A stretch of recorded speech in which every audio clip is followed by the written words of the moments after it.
You'd think after how long we've been doing this, we'd be past technical difficulties, but you've got an official mic kill count at this point. This is two now. I don't know what is happening with my mics. I mean, they do go through the most wear and tear, meaning that they travel a lot more than either of yours, meaning BST, I bring it there. I've had to move back and forth from my apartment, but I have no idea what it was literally last episode.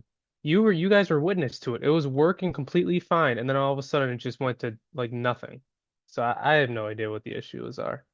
But yeah, now I got my PS5 mic, so hopefully that sounds fine. Apologies to anybody listening in, but yeah, don't love any audio issues, but you know what? You gotta deal with them as you get them, and the show goes on, and we got to talk some Sabres hockey. So, as always, welcome back to another episode of the Sabre Roundtable. My name is Jonah. And I'm JP. And as always, we'll be talking to you about all things Buffalo Sabres hockey and even a little bit of the wider NHL. Folks, the preseason is done. 7 games. The Sabres finished 6-1, and we are on to regular season hockey this coming Friday.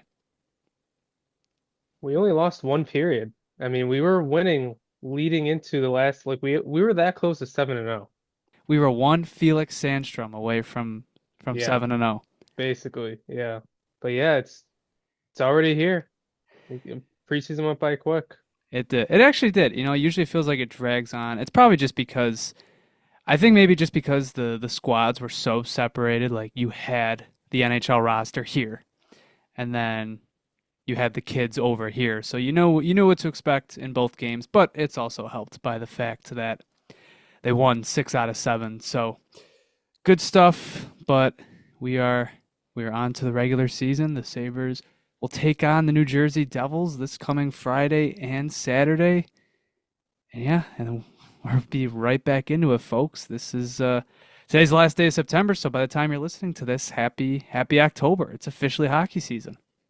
So today we'll be recapping the final 3 games that the Sabres played, that being tonight's contest against the Detroit Red Wings, the Sabres exhibition game against Red Bull, and the one loss that the Sabres suffered against the Columbus Blue Jackets this past Saturday. Then after that, we'll briefly touch on some NHL news, including what the hell is going on with Jeremy Swayman today. And then that'll be it, folks. We'll be out of here. This is the beginning of our 2 episode a week period, hopefully. And well, why don't we get right into it? So where do you think we should start? Should we start with the high vibes that we're feeling after tonight? Yeah, I think we should. I think we should start with that game. Let's start with tonight then.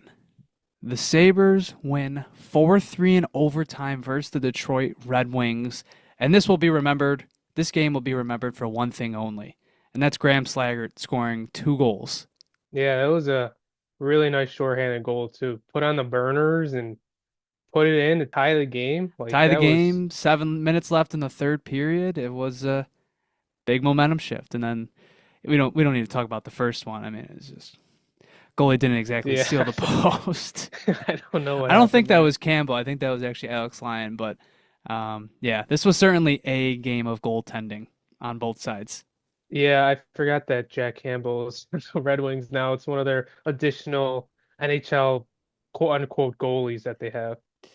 Yeah, it was an interesting game goal wise, but yeah, right off the bat, Graham Slager, good for that guy. He's had honestly quite a preseason, 3 goals Hmm. in the 3 games he's played, and that's cool to see. He'll be heading into his second season in Rochester, so very cool. Always love to see those kind of guys shine in this environment, on home ice in a Sabres jersey. So very cool moment for him, and a good performance overall. We'll start with Consta Hellenius. So if you remember last episode, I said I wasn't overly impressed by his preseason. I thought he was struggling, honestly, and not in a he was being overwhelmed or he just looked totally out of place. I just thought he was sort of forcing things and trying to create plays that weren't there, you know, in his first few licks of NHL action. And honestly, I thought it carried over until into tonight. And I know I saw some of the numbers out there post game, and it kind of reflected that. That being said, holy cow, what a bomb on that overtime winner. That's exactly what he needed to cap off this preseason, heading into his rookie season with the Rochester Americans. Yeah, that was insane. I mean, he was just waiting for it, and then he just exploded off his stick. And like you said, he hasn't had the most impressive preseason. I think he's been solid. Like I don't think he's looked out of place. I think he's made quite a few good plays. I mean, he had that great play that then he missed the wide open net. He's made a few really good passes that no one's buried. But yeah, I mean, it's taken a little for him to get adjusted to some North American hockey.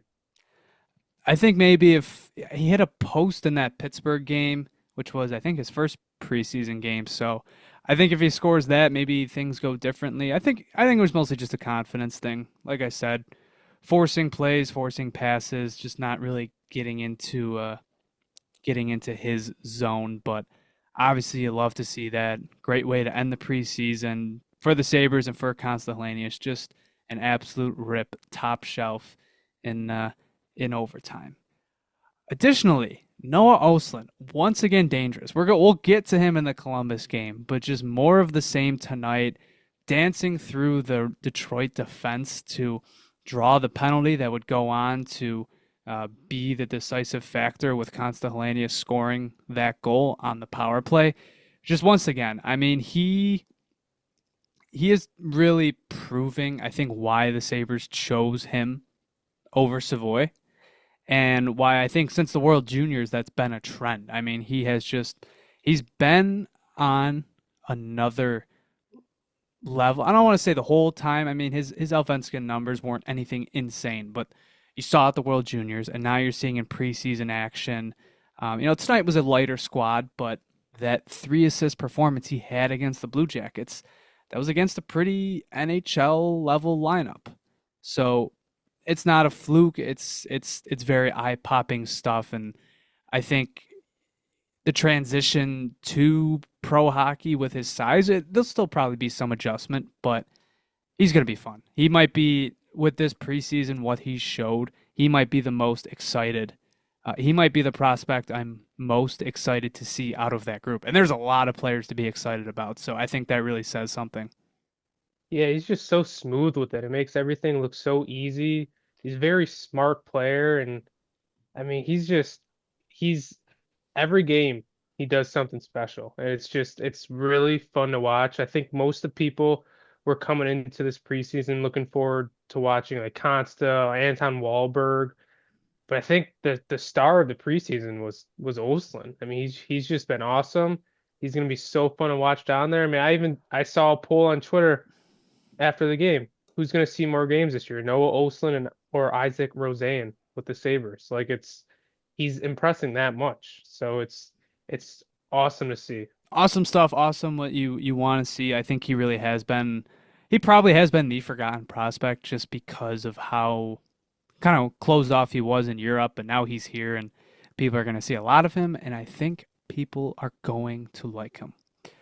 Additionally, shout out Victor Nuchev. That was a really nice goal on that second tally of the game. Just forehand, backhand over the shoulder, and he's looked dangerous the past few games as well. So another guy who's heading into his second season with Rochester and looking to impress. So good foundation to build off of.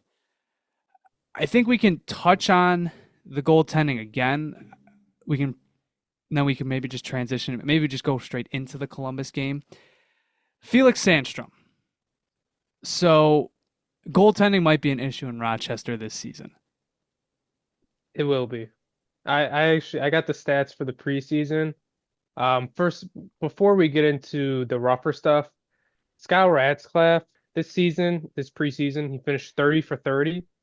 He faced 30 shots, stopped them all. He's looked very good.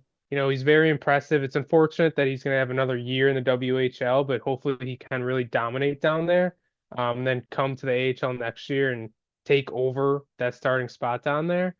But Felix Sandstrom finished with an 831 save percentage this preseason. And Michael Hauser, I think, played like one game and was like 17 for 19.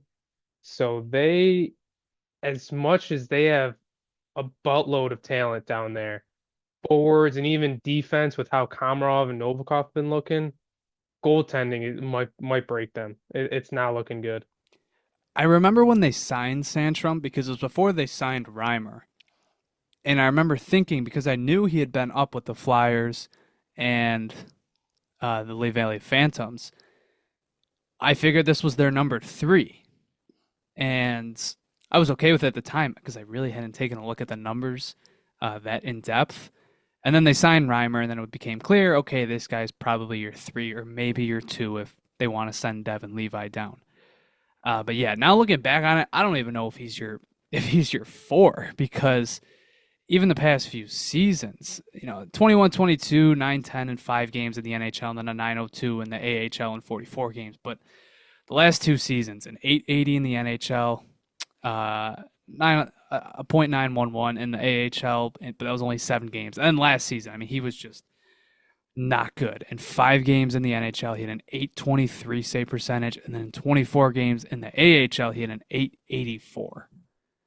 And that sort of carried over into this preseason. I mean, tonight against Detroit, those first 2 goals, not really his fault. The first one, it's a bang-bang play, 2-on-1. Not much you can do there. And even the second goal, a shorthanded breakaway.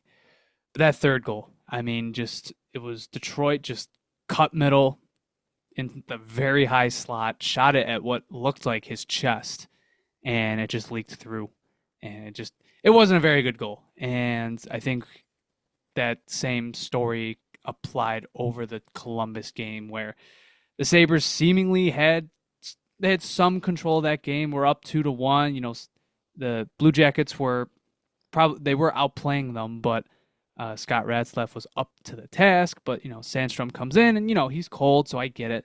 But obviously Columbus would take over that game pretty quickly, and just it does worry me a little bit as to what Rochester might go through. Not only just with the quality of their goaltenders. I mean, look, I love me some Michael Hauser, but him and Sandstrom with a super young offensive group and even some youth on the back end, it could be interesting. Yeah, they're really gonna hope for Reimer getting through waivers and even wanting to go down to the Amerks, if they want to have a stable goaltending situation because it's not looking good. I mean, the Blue Jackets game, if Ratzlaff played that whole game, I honestly think they win or at least it's closer. So it will be it's like I said before, Amerks gonna be super fun to watch, but I think we're gonna be really frustrated with the goaltending. But it should lead to some more offense, I guess. It's going to be some high scoring games down there. Continuing on to that thought with the Columbus, we can just get into the Columbus game as a whole, or what I will rename Welcome to the Noah Osland Show. Because we alluded to, we talked a second about tonight, but that game, holy cow, 3 assists, every single one of them primary, and every single one of them. It was that type of performance where you came away thinking, wow, that guy was the best player on the ice for them. Just no Osland was on against the Columbus Blue Jackets. Yeah, I mean, against basically an NHL lineup. Like the first assist, it was just a very good play on the power play. It wasn't anything too crazy.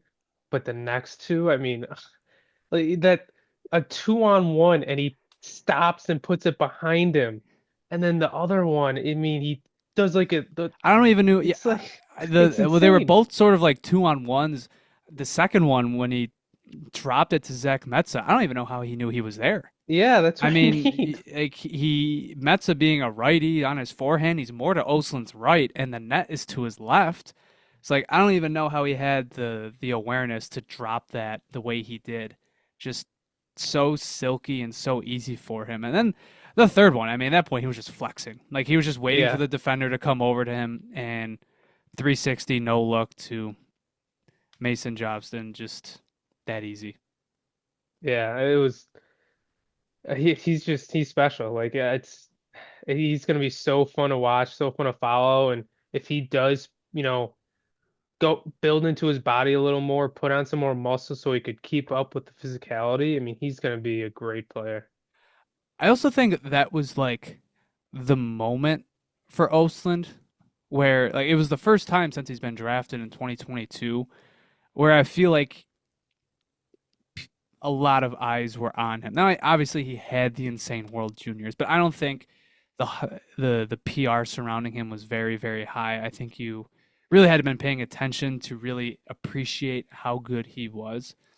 But I sort of think back to a lot of prospects, um, like I think Jack Quinn's moment uh, when he was coming up, where it was like the first time Sabres fans really took note.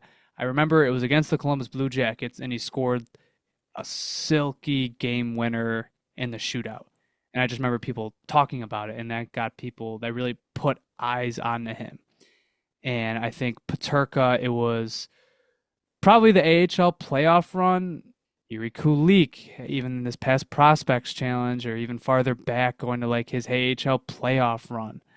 The Sabres have just had like I feel a lot of their prospects will have their moment where they kind of bring themselves to the forefront for the first time, and especially a prospect like Osland, who has been in Europe for so long, and it's hard to watch games in the Elfenskan if you're a more casual follower, or even like myself. Like it's hard to watch games over there a lot of the time.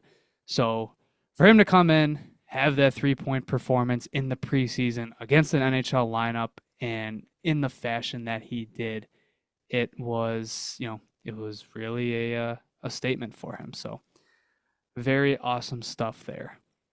Yeah, I mean, if you with him playing, in Europe, playing in professional league, he's not getting quite the opportunity that he might, here in the AHL or like in the World Juniors. Like in his last season in the SHL, he had 23 points in 38 games, so pretty good. But then he goes to the World Juniors, puts up 10 points in 7 games. The International Juniors last year, 17 points in 12 games, and now I think he's over a point per game in this preseason.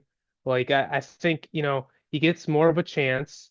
He plays against, more people his age, not just older guys, and he's gonna show out. I hope we see more of that Oslin, Wahlberg, and Mason Jobs line in the AHL. I think in these games you got a good look at what the Amerks were trying to run, and I think that that's a line that hopefully we see more of. And shout out Anton Wahlberg, man, steady as always. Yep. Just looks in complete control out there. Other notes from the game against the Blue Jackets, Josh Doon was your goal scorer again. Zach Metza got one, and then Mason Jobs would get the last goal. Some other point getters, Novikov and Komarov, both getting points once again, so that you like to see. As we said, Scott Ratzlaff, 20 of 20 in the first 30 minutes of play. He was excellent, and Felix Sandstrom would come in and not be as on. Overall, I thought it was a decent effort for, honestly, you could argue a Sabres like ECHL level squad. Like Ryan Johnson didn't even play that night. Tyler Tullio didn't play. Olivier Nadeau. So they were really shorthanded, and for the better part of that game, it was pretty even before I guess Columbus did start to pull away in that third period. We won't linger on it too long. We can just get right into the last game to talk about this preseason, and that being the exhibition game against Red Bull. Everybody can take a deep breath. They won. They took care of business. They did exactly what they needed to do. Uh, thank God. Is it kind of bad I want them to lose? Like I didn't want them to lose, but it would have been hilarious. Like we would have been the meme of the NHL, and I just it would have been too perfect. I don't know. It would have been funny, but yeah, they took care of business. You are an evil person for wanting that. It would have been hilarious. Yes, it would have, and it would have been very on brand. But no, the Sabres pick up a 5-0 win versus Red Bull, and the homecoming boy, JJ Paterka, scores one in front of all his fans and against his old team, and that was really the main takeaway of the game. That was cool. He missed one. He missed a wide open net. I think it was in the Yeah. second period, and he just threw his head up in the air. And I was wondering if he would get one because he didn't end up scoring till I think the latter part of the third period. So that would have been probably haunting his dreams as one chance to score in front of all his old fans across seas. So cool moment for JJ Paterka. Yeah, honestly, my biggest takeaway from this game was that stadium was electric. Oh my I God, mean, the European I- atmosphere, man. yeah, I wasn't watching the game. I was just listening since, it was middle of the day. But I mean, I could just hear them singing and chanting the whole time. It sounded like it was just a blast to be there. And for then the announcers to say, like, this is how all European games are. They're singing the whole time, they're chanting their teams. Like, that's just an electric atmosphere. Yeah, it started early. They were chanting JJ Paterka before they even took the ice. And then obviously there was that really cool video of Paterka going up to that section post game and leading the chant himself. It just, man, if European leagues made as much money as the NHL would probably not have as many, they would not have as many European players. I mean, that's just pretty, a pretty baseline assumption because not only would you be making the same amount of money, that hardcore fan base would be that much hardcore. And that's just that's obviously the type of environment you constantly want to play in, right? Like it's special for us to watch and just be like, wow, that's so cool. It's a one game thing where you just see these people that you see these chants and this atmosphere, and even NHL playoff hockey, it doesn't replicate that. I mean, what do Americans do the best? Like sing Mr. Brightside together or just do a wave or two. It Yeah. pales in comparison. Yeah. And they had the standing room section in the new stadium, which was really cool.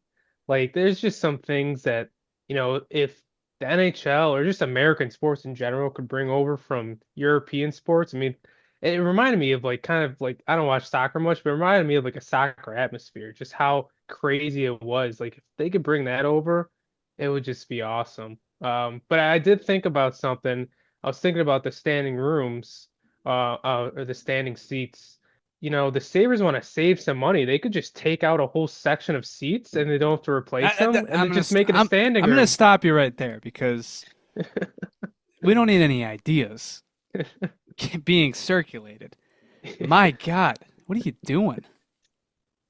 Come on, it would be pretty cool though. Have a whole standing section It would be or cool if like the Sabres had like a or just any team had like a designated section. Like if you want to sit here, you got to be involved with the chants. You got to do all these cool things. It would, probably be like somewhere behind the net. The Sabres defend yeah. twice.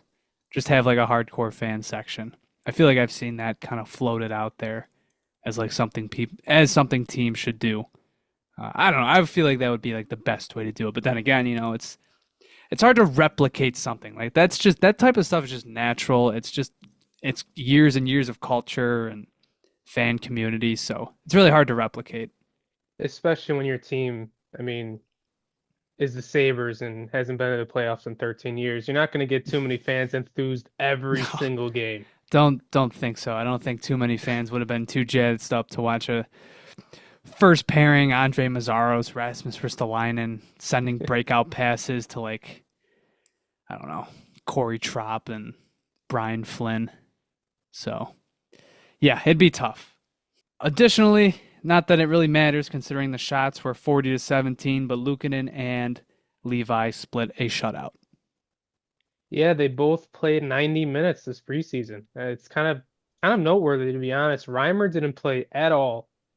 And Levi and UPL both split. So Well, it goes back to what I was saying. It last episode. It calms my fears that any doubts that I had. I did have just the thought in the back of my mind that possibly James Reimer would be the number two heading in, just because he hasn't played an AHL game since Obama's first term.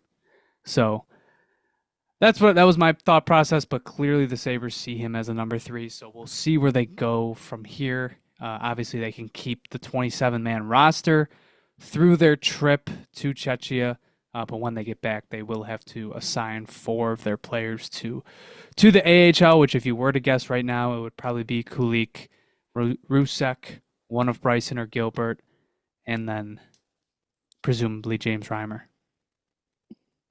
I don't count out the three goalies. I'm just saying. You and Christian are completely counting it out. I'm not. Well, the last, I guess, extra we could talk about is that for that exhibition game, the Sabres dressed 13 forwards, and the forward on the outside looking in was Peyton Krebs. Yeah. First of all, for anybody who didn't watch the game, European leagues dress 20 players a night, so that's why we had a 13th forward and only 60. But it was definitely noteworthy that Krebs was basically the guy rotating in. It's seeming like he's going to be the 13th forward, the healthy scratch, um, which means that third line is going to be Greenway, Zucker, and McLeod. Not completely sure if I'm sold on that. I'm not sure if Greenway fits on that line, but we'll see how it works out. I do think Krebs isn't going to be like he's not going to play for like weeks and weeks. I think he's going to be rotating in. I do think Lindy likes him, and I think he's honestly been solid this preseason. So it'll be interesting to see how much he ends up playing. Yeah, Lindy had a quote, I think it was shortly after he was signed. Um, I think it was just in the midst of training camp where he was talking about Krebs as a player, and he was talking about his his passing, and he says how he tries to make passes that just are not going to work. And it sucks that that's still a storyline 3 seasons into his NHL career, but that's the reality of the situation. If he's ever going to have a higher offensive ceiling, he's got to figure out which passes he can and can't get away with. And it's tough being in a sheltered fourth line role for the better part of your NHL career to really develop that type of stuff. I mean, he was really only given a chance in the Sabres top 6 his first stint. The past 2 seasons, he's really been buried on that fourth line. So it hasn't been the most, I guess, offensively progressive environment for him. But new coach here, reset button. Hopefully, we start to see steps of that, and it'll be interesting to see when he does eventually get in who Lindy's other guys are. That fourth line has obviously looked great. I think if you were to ask the average Sabres fan who they would like to see him subbed out for on a daily basis, it would probably be Greenway, but we'll see. I mean, it could be something unexpected. It could be Jason Zucker for all we know. You never know. You never know who Lindy. You never know what Lindy is seeing and what he's thinking. So we'll see. We'll see if Krebs gets into either game this weekend, and obviously we'll follow that storyline as we get into the regular season. Yeah, I mean, you can't take Lafferty out. He might score 30 goals at this rate. I mean, he's Yeah. got like three this preseason, I think, and had a nasty goal in the exhibition game, went off like three players, and the goalie didn't even see it. He aced geometry in high school. That was some crazy directional guessing. Yeah, hopefully he keeps shooting at like the 20% rate that he was shooting last year. And Yeah. Yeah, it's not slowing. That's the thing, too. Like everybody said, oh, he shot at a super high clip last year. Well, it looks pretty sustainable to me. yep, yep. On that note, though, I know it's just preseason, and I know they have played 3 teams that are not good at all. But I do think it's encouraging that their scoring has been really spread out this preseason. I think it is noteworthy. It feels like aside from the McLeod, Zucker, Greenway line, that all 3 lines, the other 3 lines are chipping in offensively, which I feel like it's good to see. It's not like it's just Thompson, Tuck, and Paterka putting in goals, or like Cousin Quinn and Benson are just really thriving in the preseason. No, it's everybody, and it's encouraging that the fourth line has looked as good. Because hey, say what you want about the top 2 lines, the fourth line is generally players that are on the edge of an NHL lineup, so they should be closer to the lower competition that they're playing, but they're still showing to be effective. So I think it's very encouraging. Yeah, and they're scoring dirty goals. Which I mean, the last two seasons under Granado, you really didn't see that much, so it is encouraging to see.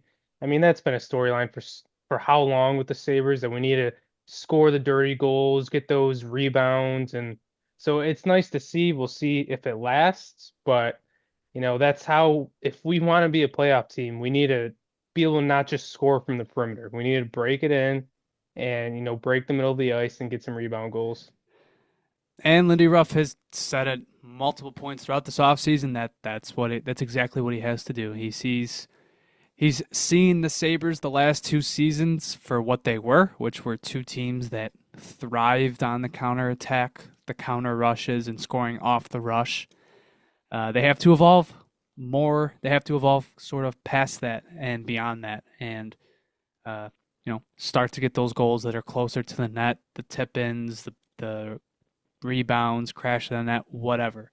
The dirty goals, the ugly goals, whatever you want to call them. Yeah, if they want to get back to the top of the NHL in scoring, yeah, that's what they're going to have to do. So, that is a wrap on the Sabres preseason. So, to close here, what was your main takeaway of the preseason? Through all these games, through everything you've watched, read, seen, what's the one thing that you're taking away from these games into the regular season? I think the one thing that I liked most in the preseason, and I'm looking forward to it, um, is the power play. I mean, I think that was a big talking point this entire offseason. It was a big talking point the last 2 years. And I think everything that we wanted from the power play this year has turned out to be what we wanted. A lot of movement. It's not just Tage taking one shot. I think that's been really encouraging, and hopefully it follows through into the actual season.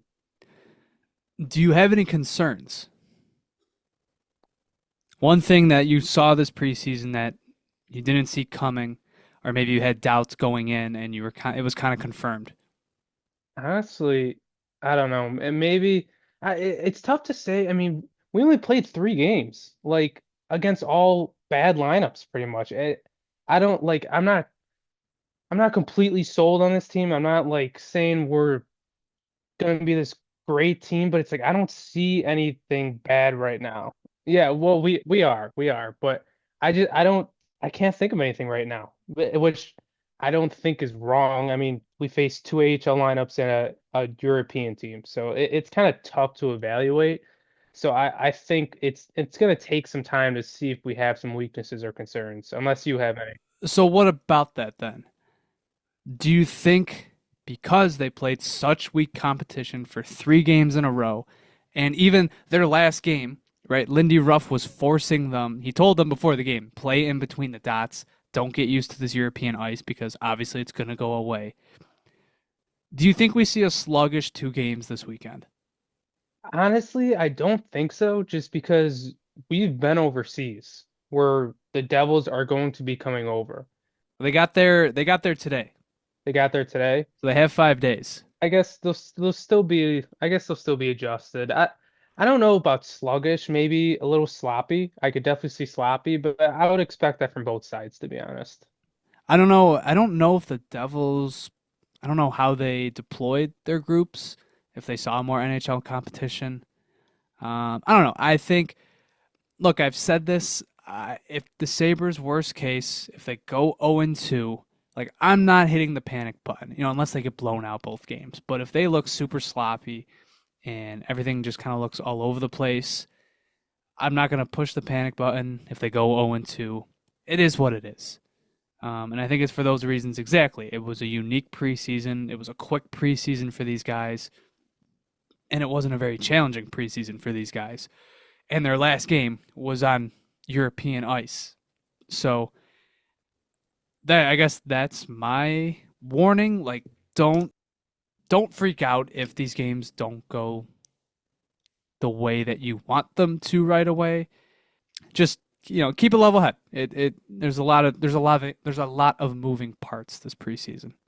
All right, so we'll preview those games more this coming Thursday when we record, the day before these two games kick off. So stay tuned for that, and then we'll give you our official Buffalo Sabres season preview. So that'll wrap up all the Sabres talk that we have for you today. Before we get into the NHL, I just want to shout out Michael Mersch, retired for the Rochester Americans today.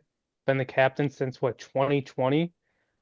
He's been a consistent part of the lineup. One of the reasons that they've been so good, and he's been really good leadership presence for the young guys that have come up, like Paterka, Quinn, and Kulik and Roseanne down there. So I mean, he had a great career, and I wish him all the best. Yeah, I think he started there in a PTO and worked his way up.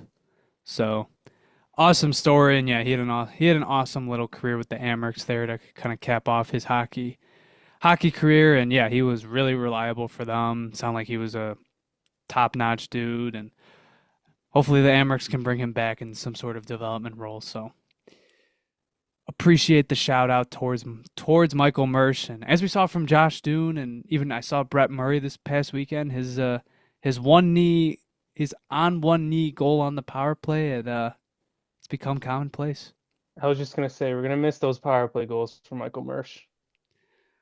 So moving on to the NHL, why don't we talk about the Boston Bruins? So, I had a feeling when I was putting together what we were going to talk about today.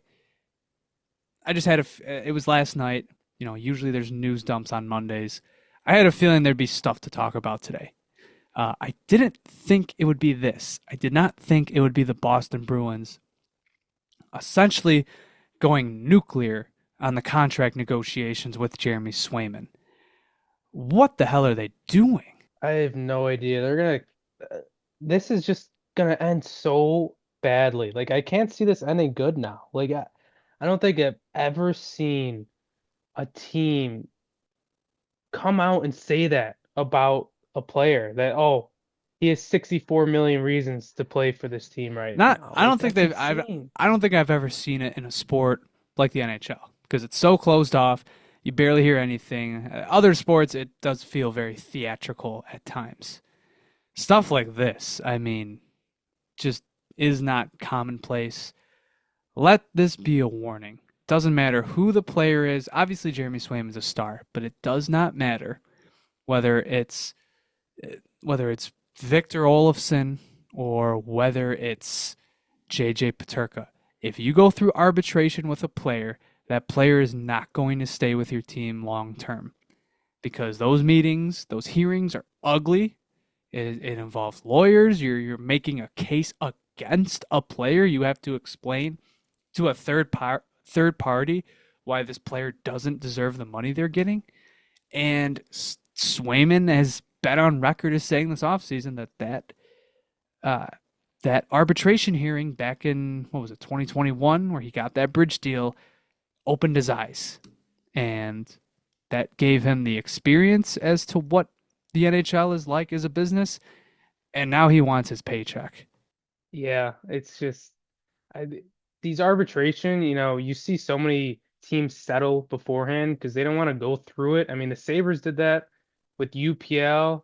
I think they did. Well, Melenstein would have had one. Yeah, Krebs wasn't eligible, correct? No, he'll be eligible in his next contract. Yeah, but it gets ugly, and I think this is the very worst that it can go. And the Boston Bruins right now, their starting goaltender is Jonas Korpisalo. Like, Good God. good luck.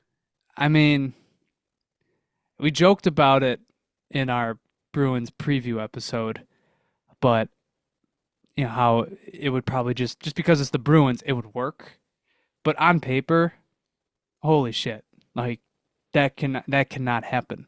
Like Allmark and Swayman were quite literally the team got as far as they did last season. They were the reason they got as far as they did. It was stellar goaltending. It wasn't, the Bruins were still a great team, but it wasn't the same dominance. They lived and died by Allmark and Swayman. They traded Allmark, and now they won't pay Swayman. Which is so funny, because you figured they would have waited with the Allmark stuff until they had a good grasp on the Swayman situation. Like you figure you would trade him after you're like, okay, we got Swayman locked up. We're good. We can trade him now. Look, I'm not saying they shouldn't have traded Allmark, but yikes, dude. Yikes. We might actually be witnessing the fall of the Boston Bruins. I don't know. This is an episode that Christian should have been on for because he would have been He licking would his have chops he talking would have about been this. enjoying this. He would be. Yeah. Yeah, just to go over a few of the things from that. It was their start of season press conference, but obviously the topic of conversation was centered around Swayman. The quote that was everywhere. Cam Neely, president of the team, saying he had 64 million reasons why Swayman should be back with the Bruins on the ice. Just Does laying that it out mean there. does that mean an 8x8? Does it maybe mean a 4x16, 1x64? Like it could mean anything. Maybe Swayman is the bad guy here. Yeah, some of those were funny. Um, I don't know. I mean, a 7x9, I guess, wouldn't be the craziest thing in the world. But yeah, I mean, the most likely thing is an 8x8. I mean, the Bruins have about I think they have like 8.6 available in cap space. It's reasonable to assume like that's what they were saving for Swayman. And it's a fair deal. Like I'm not going to disagree with the Bruins. The other quote that Neely said, and this was the interesting one. They were asked by a reporter if they think that Swayman is trying to reset the goalie market. And they said yes. So, look, we have not gotten a crazy goaltender contract since, I guess, Vasilevsky when he got 9.5, but he was coming off 2 cups. It was probably the Bobrovsky contract. Yeah. Or whenever I think Bobrovsky signed after Carey Price signed his. So it's not hard to imagine what reset the goalie market means. I mean, you think about the last few goalie contracts we've gotten. Hellebuck, arguably the best goalie in hockey, 8 by 8.5. UC Saros, what? Didn't he get a 7 by 7.74? Even a guy like, I don't know, Jake Ottinger, he got a bridge deal. Even like Ukko-Pekka Luukkonen, he got in the fives. Like, Swayman wants double digits. I feel like that's obvious. If it's not, if he doesn't want it, then I would be very surprised. So, yeah, and the thing is that Swayman's agent, Louis Gross, like a lot of quotes were resurfacing because he was William Nylander's agent back in 2018, and that went damn near close to the December 1st deadline. And it seemed very much like Nylander wanted to get back on the ice that season, and it was Gross that was really holding out. And there was an interesting quote that I saw. It was after that season that they lost to the Bruins in the first round, and Nylander did not have a good year, probably because of that slow start. Um, but he had a meeting with Dubas one-on-one, and it was his first meeting with Dubas one-on-one throughout the whole process, which is commonplace, but still, like it was the first time they talked one-on-one. It just seems like this guy he's going to hold firm. And as we saw in their statement, they don't seem very happy. They're going to take the next few days to reevaluate everything that's going on. And right before we hit record, Elliot Friedman came out with a piece, and most of it's the same. Neely did say at one point that he asked Swayman if he wanted to be a Bruin, and Swayman said yes. But here's the interesting part. 2 weeks ago, Friedman started to hear rumors of a possible trade. The Bruins wouldn't comment, but it was clear they told teams they weren't considering it and wanted to keep him. Again, we will see if anything has changed. Remember, other teams are allowed to speak to Swayman because he's an unsigned free agent. They know what he wants. Yeah, it's not looking great here. And there was another quote in here. The moment Neely said, "I have 64 million reasons why I'd be playing right now," speculation ran rampant that Swayman would formally ask for a trade. The statement reveals one obvious truth. he is considering it. That, oh my God, like that would be insane if we had a big goalie trade, I don't know, at the beginning of the season or into the season, or maybe even like if this really is a holdout, gets closer and closer to deadline, like that would be insane. I don't even know what is a trade? What is the trade value of a guy like that? I, I don't think they don't have much leverage. Like either it sounds like Swayman's either just gonna sit out or or nothing. Like they have no leverage. I don't know what they think they could get for him. I don't even know who would really try and go after him. But man, that would be something. We had this debate. It was a long time ago, but it wasn't a debate, but we were just talking. What DEF CON, like if you're a Bruins fan, what is this? DEF CON what? It's DEFCON 5. Isn't 5 the Is isn't that the 5 the highest highest? nuclear war, I'm right? pretty sure it is. Are we at five Yeah. yet? I think you Is have to five be. just the trade? I mean, you go from Allmark and Swayman to Corpusalo, and who knows who the backup What's the is. guy's name? It's Bussy, I think. Something. It's a weird laugh. People are laughing. People are really immature and they laugh at it, but it's Yeah, also very I funny. genuinely have no idea, but that like that's got to be the biggest goaltending drop off in the history of the NHL. They have a Vezina winning goalie Imagine that you and the like you go starting from goalie. you go from Allmark and Swayman to neither. Yeah, Like that's what I that's mean. It's so big. crazy. It wasn't like one of them dropped off. They were both legitimately great again last year. Um, I will not try to predict through the crystal ball whether or not the Sabres would finish ahead of them if they lost Swayman. I think they missed the playoffs. I don't think there's any way they get there without him.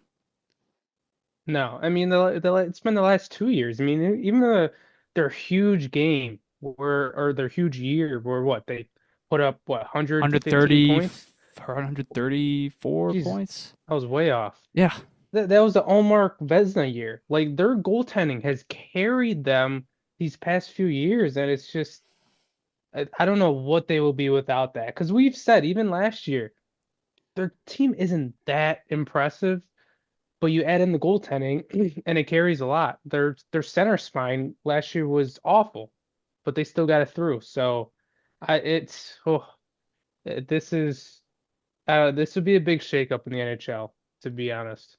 it would be. And as an Atlantic Division rival, I'm enjoying every second of it. Yeah, and it once again, it's too bad Christian's not here because this is the one year he said, "Yeah, you know what? I'm not gonna call for the Bruins downfall," and it might actually happen. Yep, it's calling to him like the Green Goblin mask. It he wants he wants to say it so bad. But obviously we're gonna continue to hear about it in the next few days once Swayman's camp reevaluates and decides what to do. So we'll be sure to give you an update as we continue. Moving on, the Montreal Canadiens. What a terrible turn of events. A team that had so much hope for this season, and they still do. They absolutely still do. But man, Patrick Laine, David Reinbacher, they lose them in the first 10 minutes of the preseason of a preseason game. And Patrick Laine especially, man, like dude, that guy cannot catch a break. There is probably no other player in the league you feel worse for right now. All that hope, getting a fresh start with Montreal, being on a team that doesn't really have a lot of expectations, and just a simple play. He tries to cut middle, and Cedric Perret just knee on knee. Everybody saw the photo, looked ugly, and by all accounts, I mean they left. Both of them left on crutches and with a brace on their left knee that night. That it just sucks. Yeah, those are the kind of moments where you wish, you know, wish preseason wasn't a thing. There's always injuries that pop up, and it ruins, everybody's I don't know, encouraging thoughts, positive thoughts going into the season. It's awful. It's really feel for Laine. I feel for the Canadians as much as, they don't, their fans really don't like us, but it's just awful to see. Yeah, we still don't have an official diagnosis, but it's not looking good for either of them. And even Reinbacher, like that, the play where it looked like he got hurt. I mean, it looked like the knee gave out a little bit, but to be out for seemingly a long time, that was kind of surprising to me. So just two awful, awful blows, and you don't want to see them dished out like that. And to a player like Laine, it just makes your skin crawl. You never want to see that. More injury news. Drew Doughty, who we talked about last episode, he officially had a fractured ankle. He'll be getting surgery, so now he's month to month. That's going to be a big loss for the Los Angeles Kings. And then finally, I did want to bring it up because I thought it was worth noting. Matthew Savoie, he will be headed to the AHL with the Bakersfield Condors. He did not make the Edmonton Oilers out of camp. As, as we predicted, um, I don't know. I wish him the best. I hope he I hope he has a really good year in the AHL this year. But really not too surprised.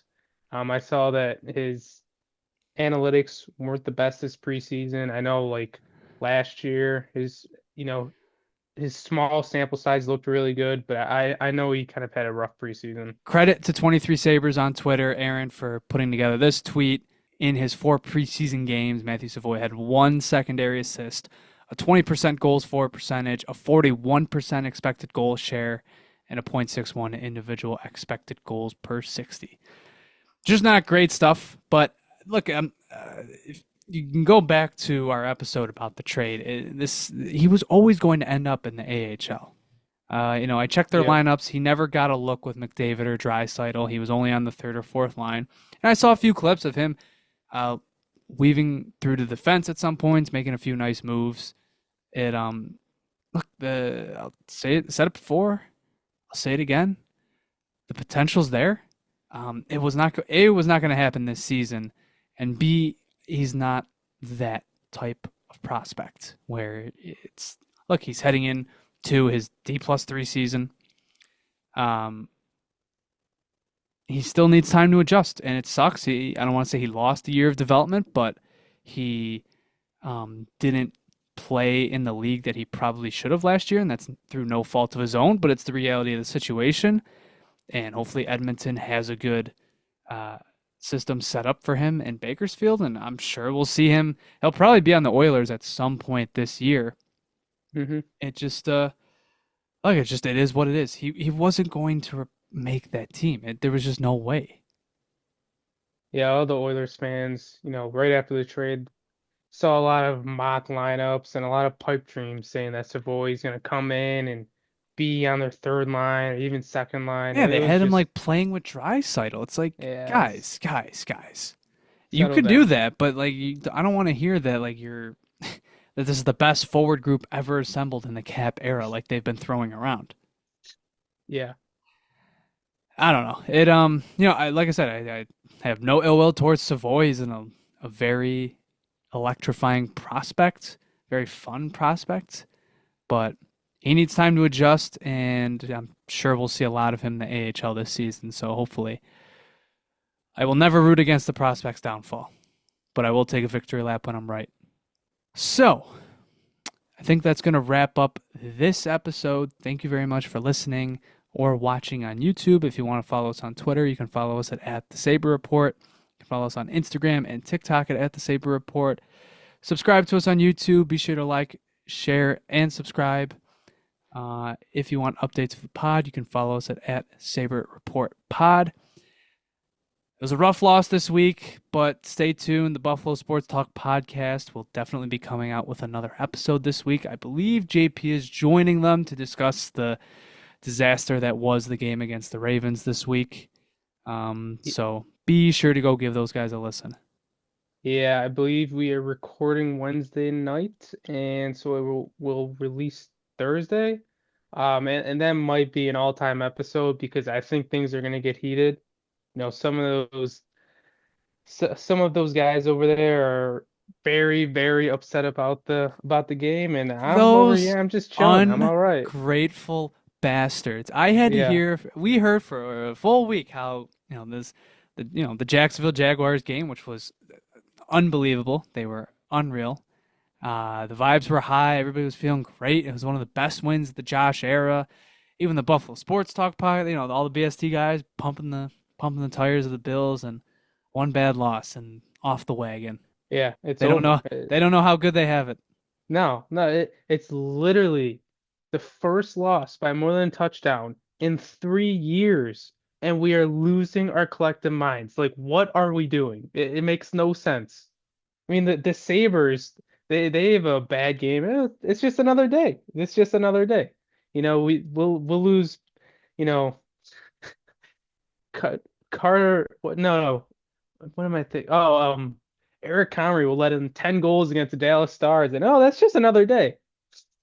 But the Bills, they have one bad loss, and it's the end of the world. And yeah, obviously less games in the NFL, so obviously they all mean more. But I mean, I don't want to turn this into like it doesn't sound like I'm encouraging people to go listen to them. But no, please do, because they're gonna have a lot to say and a lot of good insight. It's just very funny. No, it's gonna be a really fun episode. Negativity sells, baby. Yes, Negativity it does. sells. So be sure to go give those guys a listen. Like I said, a lot of great insight coming this week. I know their host Ryan Hagan has a ton to say. I'm sure Max Molino will also have a lot to say. JP as well. So not to mention the Houston Texans this week. Stephon Diggs. A lot of good talk about his tenure. I'm sure that will be discussed as well. So as Yep. always, go give those guys a listen. And maybe a little Sabres talk too. Maybe. Some I Andre Kubel understand. There's talk. there's a lot to talk about this week, but yeah, Yeah. don't forget about us. We do open the Yeah. regular season this week. They Yep. are the Buffalo Sports Talk podcast, not the Bills Talk podcast. And make sure they talk a little bit about how UB got absolutely destroyed this week. Oh yeah, I do gotta bring that up. My alma mater. So, other than that, that's gonna do it. We are gonna talk Thursday. Hopefully, Christian should be back. Like I said, he's going through the moving process right now, so he couldn't make it tonight.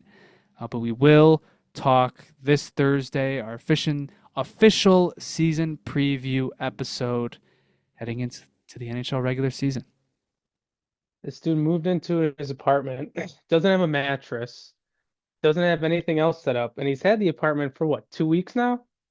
He say he's sleeping on an air mattress. Like, you could just imagine those memes of I don't know, what was the meme that you guys were sending? The Stewie, where Oh yeah. it's the gag from Family Guy where what Peter builds. Oh, what does he build? He builds something out of Stewie's crib, and Stewie's just on the floor, and he's like, "I hate it here." That's Christian right now. So yeah, he's used this moving in excuse for 2 weeks now. So we'll see if it stops. Well, he might not have a bed frame, but you know what he does have? A functioning microphone. He does have a functioning microphone. That is true. But I at least still showed. That is true. Brownie points for that. Make sure you get, think about the listeners, Let's have a new mic by Thursday, hopefully. Cross our That's fingers. yeah, hopefully. All right, folks, we won't keep you around any longer. That's going to do it for this episode. We will talk to you guys next time. And as always, go Sabres. Go Sabres.